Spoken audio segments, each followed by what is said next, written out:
Senior anchor person Tanzila मजहर ने भी हमें ज्वाइन किया है।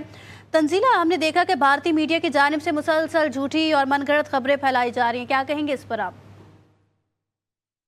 देखिए, भारत का मीडिया तो मुझे लगता है कि उसको मीडिया कहना ही नहीं चाहिए। वो तो झूठ की एक फैक्ट्री है और वॉर हिस्ट्रिया की बीमारी में मुब्तला है, क्योंकि जो नुकसान भारत को उठाना पड़ा है, आप अंदाजा कीजिए कि 1 घंटे के अंदर 956 मिलियन अमरीकी डॉलर, जो कि पाकिस्तानी 267 अरब रुपए बनते हैं, इतनी मालियत के जंगी तैयारे पाकिस्तान की फिजाइया ने 1 घंटे के अंदर अंदर तबाह कर दिए, जिनमें 3 राफेल हैं, एक Su-30 MTI है और एक MiG-29 है, और हमने उनके 29 ड्रोन भी गिरा दिए हैं। हमने उनके 50 के करीब फौजी मार दिए हैं।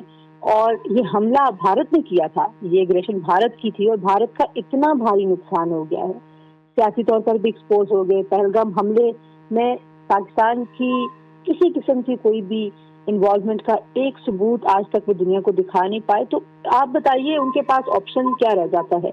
तो वो एक झूठ को छुपाने के लिए, वो कहते हैं ना, आपको 100 झूठ, तो ये 100 नहीं है तो 100 अरब झूठ बोलने के लिए भी तैयार है, क्योंकि उनका सारा का सारा जोर ही अब इस बात पे चल रहा है।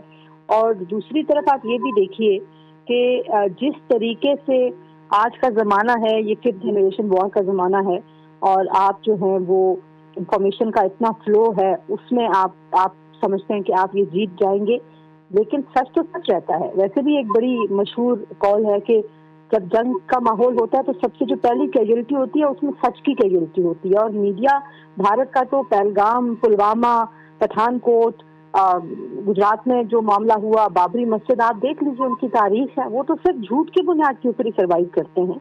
मैं तो ऑनेस्ट अगर आपको बताऊं कि न्यूज और उनके एनालिसिस देखने के लिए आपको बड़ा जिगरा चाहिए, क्योंकि एक सेन दिमाग, एक ऐसा दिमाग जो सोच समझ सकता है, वो तो उनको थोड़ी देर के बाद बर्दाश्त नहीं कर सकता जिस तरीके से वो ये सारा का सारा प्रोपेगेंडा करते हैं, और इतने भोंडे तरीके से करते हैं। वो कहते हैं ना, नकल करने के लिए भी अकल की जरूरत होती है।